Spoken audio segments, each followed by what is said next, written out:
Hello, my name is Michael Stoller, host of the Stoller Report and the moderator for the AmTrust title webinar series, Stephen DiPolitano, Senior Executive Vice President.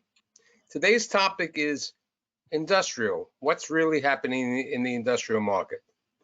My guests, they include Frank Zuckerbrot, who's the president of Shalom and Zuckerbrot Realty, LLC, Andrea Himmel, who is Director of Strategic Investments at Himmel and Marangolf Properties, Brad Blumenfeld, who is the Vice President of Blumenfeld Development, and last but not least, Lester Petracca, who is the President and CEO of Triangle Equities. So, Frank, going back years when your father went into the business and when you started with the business, industrial was an asset that nobody really liked. It was an unfavored asset. People said, oh, industrial, you get $3 a foot. It's a terrible product. There's nothing going, it's not growing. Where do we see industrial today in light of COVID, in light of e-commerce, in light of everything? Where do you see the industrial market? You have about an hour for me to answer that question, Michael. No, I'll cut it down into 2 minutes. Okay. So, yeah, I mean, first and foremost, back when my dad started in the commercial business in the late 50s, New York City was this Fortune 500 capital for industry. And we had a very vibrant industrial community that covered a diverse array of businesses, a lot of production, a lot of manufacturing, in addition to traditional distribution.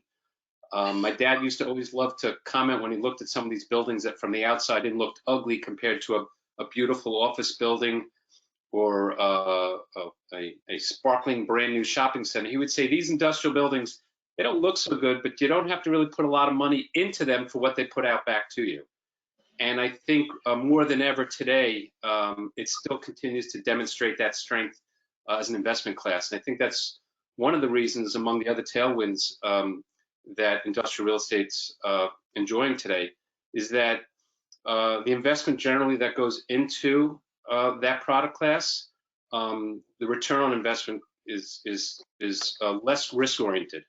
The investment to bring the tenants in is much lower than the investment, say, to bring an office tenant in or a retail tenant. So that, coupled with what was a normal trajectory of growth for the internet business, and now, as you say, and that's pre-COVID, now post-COVID, I like to say we're in like dog months now, dog years.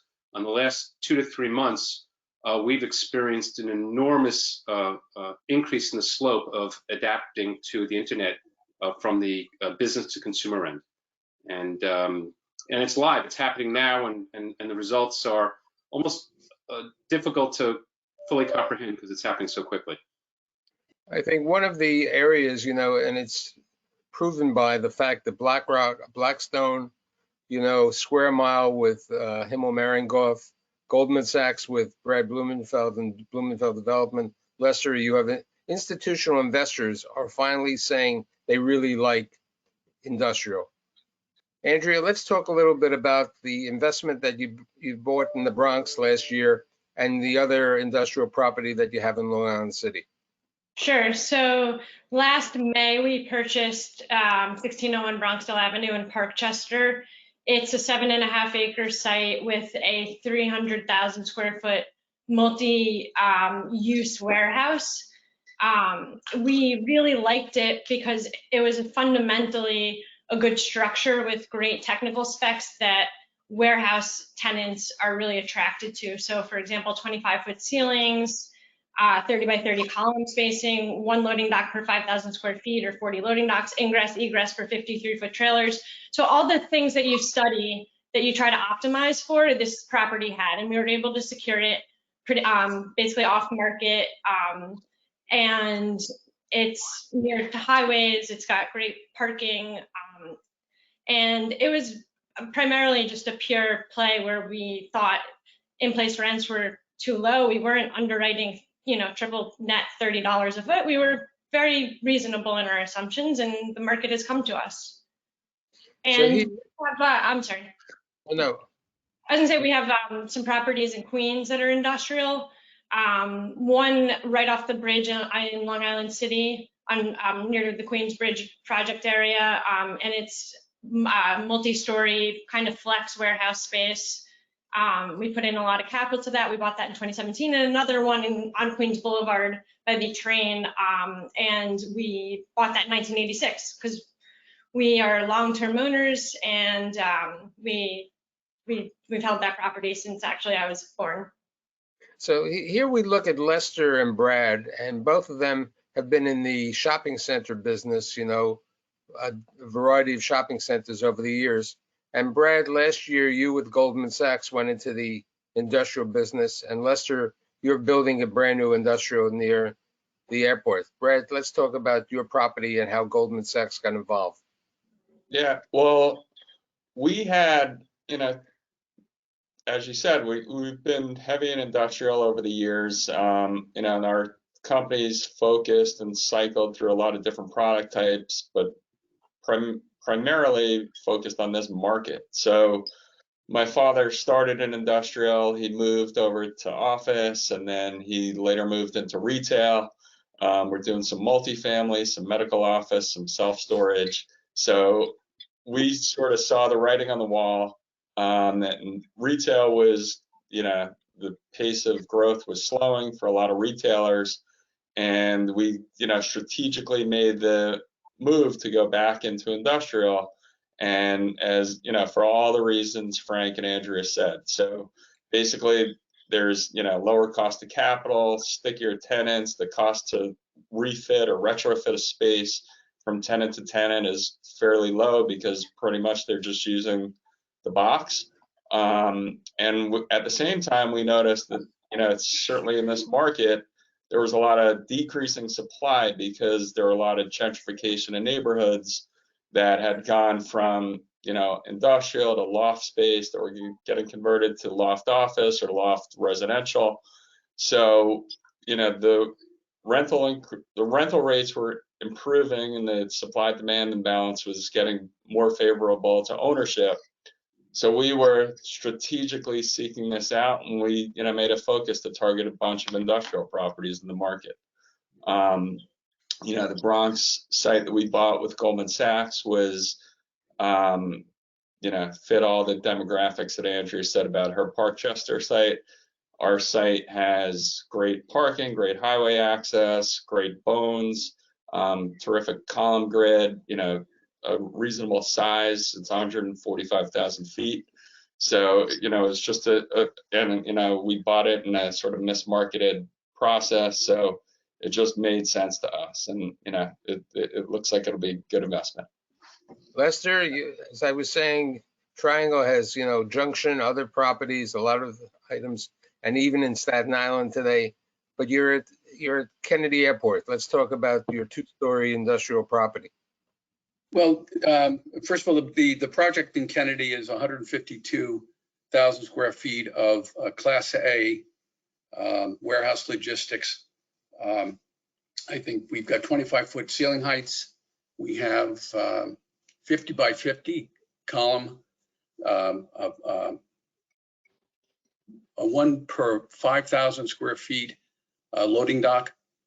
And it's actually on the second floor. It's only the second one in the country. So the tractor trailers actually will be driving up to the second floor. It's got a truck court, and it's right at the back entrance of JFK. So it's, we think, ideally positioned.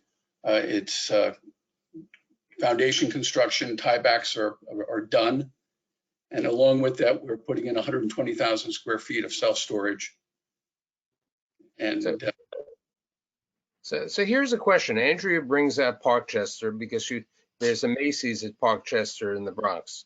Okay, Lester, you have a big shopping center in Whitestone, right off the major highways, where you have a movie theater. Brad, you have a couple of movie theaters. What about this conversion today of converting the retail to a industrial? I think a good example recently came out with a transaction that Frank was talking to me about with the Saunders Equity in Old Country Road. Frank, you want to talk about that? Sure. This has got to be in the mid-90s. We actually brought Century Department Stores back out to what was then called Spiegel Associates before the two companies divided. And we worked with them to convert a warehouse into retail. and that was a higher and better use. It was a wonderful building on an oversized plot. And, fast forward now almost 30 years. And today, the owners of that property have decided that its highest and best use value is going back towards industrial. And they're actually going to take a 200,000 foot building and downsize the building to about 150,000 feet.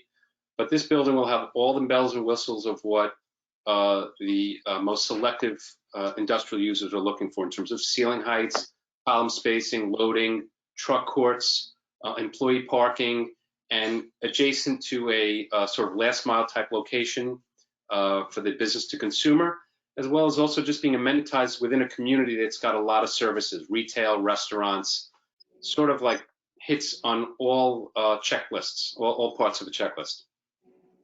So if we follow that flow, there are numerous shopping centers around the country that have they're vacant. A number of them have seen Kmart, Target, other stores leave. Why don't people convert these shopping centers, or why do they convert these shopping centers to industrial? I'm going to add to that, Michael, that when you said Kmart, there was a Kmart that closed in Middle Village, Queens, along with some other retail space, a Raymore and I don't know if it was Raymore and Flanagan, but there was another use in there. It was an industrial building that was converted to retail for Kmart and now converted back to Amazon industrial. So we have another example of that in Metro New York City. Yeah, I wrote down. Go ahead, Lester. There's no question that with the contraction of retail, and it started before COVID-19, that a lot of properly positioned retail centers very well may become warehousing. If you look at the Whitestone Expressway project of ours that has the multiplex on the second floor, that is an ideal building. It also has another 200,000 square feet of FAR. So it's a perfect building to convert. The tenants, however, for the most part, do have long-term leases. So we need to understand what they're going to do over the long term with those leases. But it would be a great conversion. There's a lot of properties out there like that. And the great part about converting these bigger malls into warehouses is you've already got great parking ratios, a lot of land, you've got great loading dock, and often ceiling heights too. Yeah, the only problem that you have, there was a study by CBRE and Cushman and Wakefield about a year ago, saying that certain of the municipalities really aren't happy with it because, when it's retail, there was sales tax. When it's industrial, there's not sales tax. I don't think well, I think in a lot of cases, I'm sorry, Andrew, go ahead.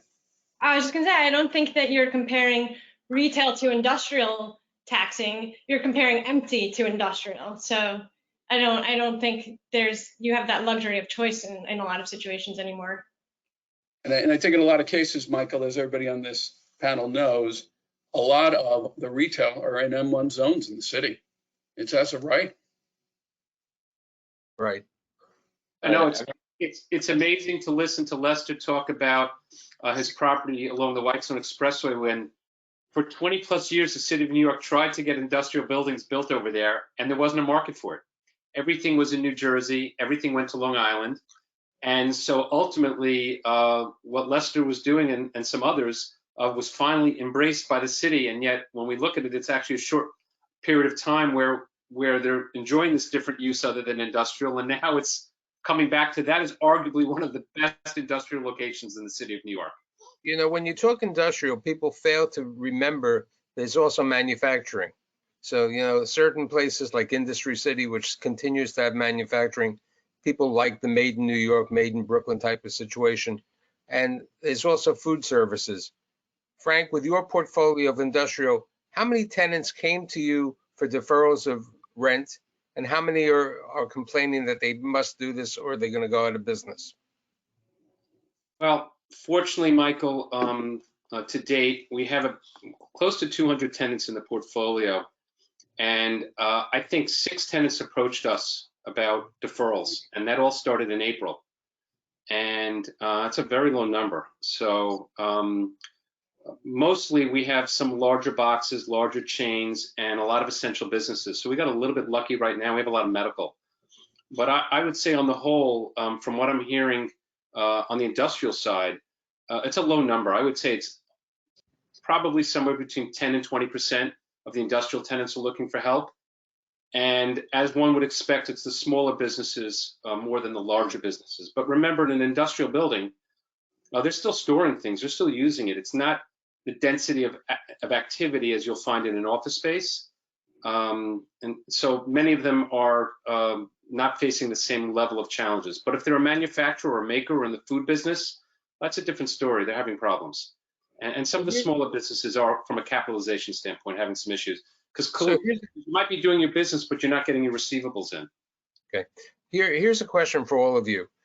Pre-COVID-19, the industrial property would run on certain conditions. That would be, you wouldn't worry about how many people are there, any health conditions over there. How are you as landlords going to your tenants and saying, we have to change with the number of people, the 6-foot distancing, and so on? How are you going to adapt, especially in the properties that you bought? And Lester, you're in a different situation. You're in the middle of construction. How do you adapt today to make these changes to make it safe and healthy for everybody? Andrea? So I think, we're highly focused on intensive property management, and we're going to maintain the properties with, enhanced cleaning services, enhanced communications with our tenants. I know that one of our, or a few of our warehouse tenants are simply storage and warehousing items. So you don't really have to worry about high labor counts there. And we have a 200,000 square foot tenant up in Parkchester whose business has been running, but I think from what I understand, they're observing and all social distancing metrics and really highly scrutinizing their health concerns. So, Brad and Lester? Yeah, I'd say out of the asset classes, industrial is probably the easiest to maintain. For the most part, the tenants are maintaining everything inside their 4 walls. We have some office tenants where there are government agencies in there. The Department of Corrections is our tenant in a major building in the city, and they've had people going through there 24/7 basically. And for us, it's been a real upkeep in the office side more so, and in the retail side more so than in the industrial side. It's probably the easiest asset class to manage and maintain. Yeah, Michael, Brad's exactly right. I don't foresee any additional problems. The warehousing is the easiest too. It's the occupier's responsibility. They're not our employees. When you get into the office, we have some big state tenants and they're responsible for their interior, but in the common spaces, keeping that clean is going to be something we will be putting a lot of emphasis in. And we bought a lot of misting type of products that kill germs on contact. We have a big issue with the condos of the luxury townhouses we're selling out on Long Island. Our models are open, so we need to go through them on a regular basis and mist them and show people that they can come and they can look at it. The warehousing, I think, is the easiest. Right. And we're looking into like technology where you'll walk by a scanner that'll scan your temperature and sound an alarm if your temperature is too high as you're walking into office buildings. But again, that's more in higher populated, denser locations. And who knows if the tenants are going to adapt to that. But like we're all on the forefront of new technology helping us keep people safe. So here's a question with regard to the properties. A number of years ago, it was in vogue to convert industrial properties to office space, creative offices, they would say. If today, even more different than before, with the fact that people are saying that they can work at home, this pre-industrial space to office may have difficulties. Do you think these properties will be converted back, like the Fauci building and a number of these other properties, back to industrial, because there's such a need for industrial logistics and manufacturing? I can speak to that because I have an anecdote. In 2017, we purchased 2107 41st Avenue. It's in Long Island City. It's a multi-story warehouse flex space, and we thought we would we invested a lot of capital in it, improved it, and then thought to reposition it as like a TAMI building in Long Island City, and really played into or bought into the flex office theme.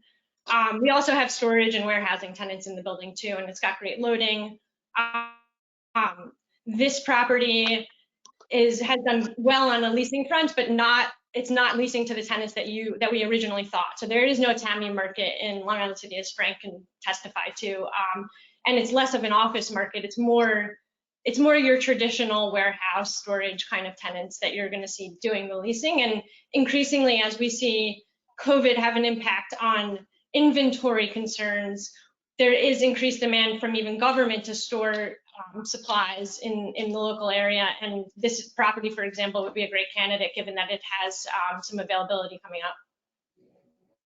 Mike, you have to remember that the history of many of these buildings that you're alluding to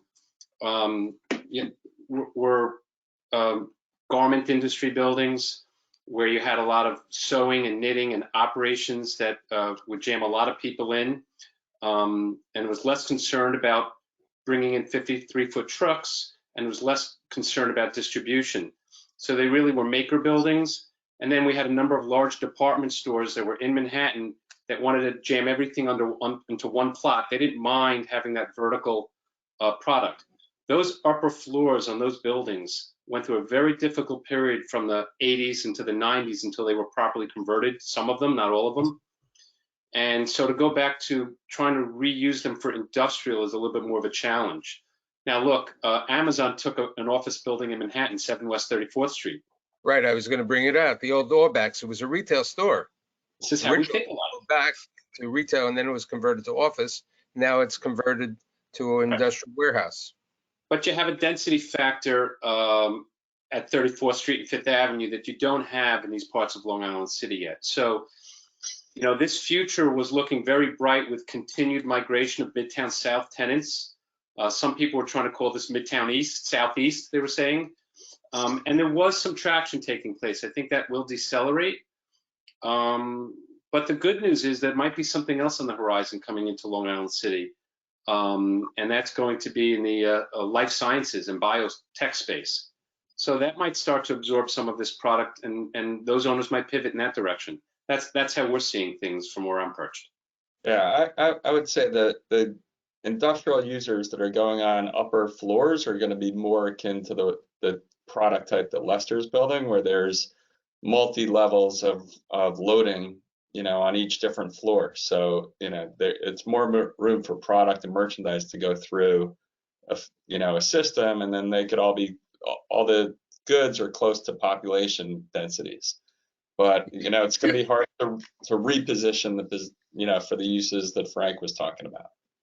Yeah, Michael, I think the office, there's a lot of office buildings. They just don't lay out for an industrial building in any way, shape, or form. Large columns, not wide bays.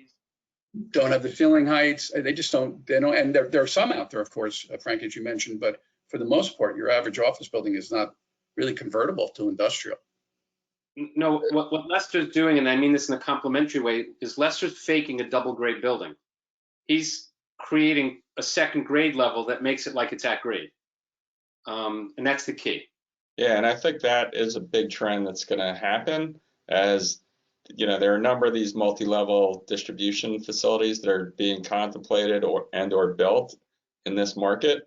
And I think that there's a bunch of money and a bunch of people on the sidelines waiting to see how it all pans out, but it's done throughout the world. It just hasn't really been finalized and executed in this market yet, but it's in the process, and Lester's, you know, at the forefront of that. So I truly believe that market is going to take, and once it goes. You know, we were talking yesterday with regard to Amazon being a very large user of e-commerce, including in Staten Island, but Jet.com, which is owned by Walmart, didn't do well. Do you see more companies? And Frank, why don't you bring up the fact about that Home Depot building? Sure. Well, first off, Jet.com is just a comedy of errors because they came into New York City with a direct-to-consumer supermarket model. in the Bronx and on Long Island, and they shut it just pre-COVID. They missed the party, which is really a shame. We're seeing now more companies wanting to put their toe in on the direct-to-customer model. Recently on Long Island, a developer built on speculation a 200,000 square foot building in Hicksville. So we'll call that sort of a central Nassau County location. And Home Depot net leased the entire building to have that distribution center with direct to consumer. And they paid a very good number for it. So someone, took the risk of putting together a building that has, again, what I say is all the bells and whistles, right ceiling heights, right column spans, loading, truck courts, parking, high efficiency sprinkler system, all the things that would demand the highest rents. And to Brad's point, right now, we're sitting on the sidelines watching 4 or 5 projects going on that are going to try to achieve what seems to be a very high rent, but actually in the rearview mirror might not be a high rent. And I think that the marketplace has enough of these projects right now so that we can just see what the absorption will be like and what the execution will look like. I think the challenge with some of these is just the cost, right? So the higher you go, the more expensive it gets. And maybe construction costs come down now post-COVID. But from what I understand from conversations with some of the developers of these projects, the costs are becoming prohibitively expensive. Since all of you have been out over the last year or 6 months doing some financing, I know Lester had CIT finance the new property for you at Kennedy Airport. How is the lending community looking at the logistics and the industrial market today, as opposed to years ago when Frank's father started, that it was the stepchild? How do they look at it today? Michael, I can speak to that. We had, and I think some of the banks, a tremendous amount of interest in funding our project. By the way, our project is spec, so we don't have user in hand at this point. We're talking to a lot of people, but nonetheless, there were 2 banks that kind of almost fought over doing the financing, and it's only the second one in the country, that, as far as I know. But they love it, and I think they love it because even prior to COVID, the increase in e-commerce, for every $1 billion of sales you do, you need 1.5 million square feet of warehouse. And there is a tremendous, I believe, pent-up demand for this product. I don't think it's going to be a problem.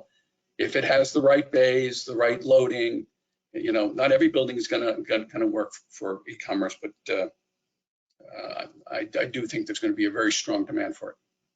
Brad, Yeah. I know that you're trying to get some rezoning in Roslyn to go to a self-storage business. Let's talk about the self-storage business out in Long Island and the self-storage business in New York City. New York in general, the New York metro area is well understored. So we have, they look at it on a per square foot per capita in a 3-mile radius is pretty much the go-to metric. And for the most part, all of New York metro is way underserved compared to national averages. So the demographics are terrific. The struggle is getting sites entitled. New York City has really made it difficult. It's basically in the M zones and C8 zone it's allowed, but they've created a bunch of overlay districts where it's not allowed within those zones. And now New York City just passed the rule that takes away any ICAP benefits for self-storage. It's not really a favorite of government because it's not a job creator. So any existing sites in New York City, I think, will be that much more insulated from any new competition, and therefore, just in a great position. The Long Island market, Long Island market has been, it's difficult to get anything zoned on Long Island. So when you do finally get something zoned, it tends to turn into like a great investment. The struggle is up front. So, again, most of them are hard to get entitled, and therefore there's not a lot of competition. So, I just think that if you can endure the pain, it's worth the game. Michael, we put in 120,000 in the logistics center in Kennedy of self-storage. We got in before the removal of the ICAP. And I think as things are absorbed, I think you'll see pressure for them to loosen that up. Because as Brad said, we're under stored, and there's going to be pressure to make a change at some point. I don't know how far down in the future, but it's only logical that they have to come to some terms to provide storage for people. I believe Andrea and Frank brought up the fact of the life sciences, especially with Roosevelt, Cornell Tech taking place and all over the other situations. An area that's growing, which could use industrial space, is the studio business, which is expanding by leaps and bounds, both in Long Island City, Newark, Yonkers, and so on. Anybody want to discuss that? I'll just touch upon it. I mean, you know, we did talk about the fact that Robert De Niro and Wildflower announced that they acquired a portion of the Steinway piano manufacturing facility to open up a studio. We have Kaufman Astoria Studios now completing a second phase of expansion. So that's Astoria in Long Island City. We have Broadway Stages that recently expanded out to Middle Village. Looking at my notes, we have Lionsgate in Yonkers taking 100,000 feet, which is a major brand. Netflix in Bushwick. Cinemagic now taking a 60,000 foot building in Long Island City for an expansion.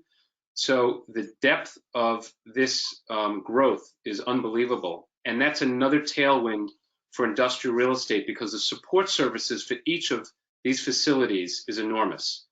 And those facilities are going to be in industrial buildings. So what I hear is, especially with what you own, we're talking about properties in the Bronx, Queens, sometimes in Brooklyn, nothing about Staten Island.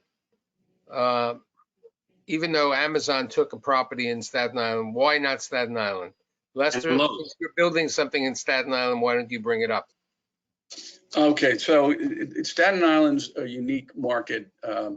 It is the most suburban, obviously, of all the boroughs. It has the highest median income other than Manhattan because their numbers blow away, all the boroughs. You have 470,000 people, so you have a limited market. You've got 2 bridges to go over on a ferry, and the ferry's free, Michael, but I don't see much inventory getting on a ferry and going into Manhattan. So it's just not positioned well. It'll take care of itself, but after that, and you have Jersey across the Gotham Bridge where they have a tremendous amount of warehousing and cheap warehousing, as and a toll. So it's just not well positioned for industrial. Well positioned for residential. As soon as we get our tower built, we'll be very happy. What about last month? Yes. Oh, sorry. I was just going to say, I'd add that I've seen a bunch of sites out in Staten Island, and the first question I ask is, do you have With the e-commerce, COVID, everything, industrial is going to be an asset class that's been acquired. Institutions love it. It went up like 13% last year in valuation, according to CalSTRS. And I'd like to thank Frank Zuckerbrot, Andrew Himmel, Brad Blumenfeld, Lester Petracca. I'm Michael Stoller, the Stoller Report, AmTrust title webinars, Stephen Napolitano, and see you next week on senior housing. Thank you. Stay healthy. Thanks, guys. Everybody have a great day and stay safe.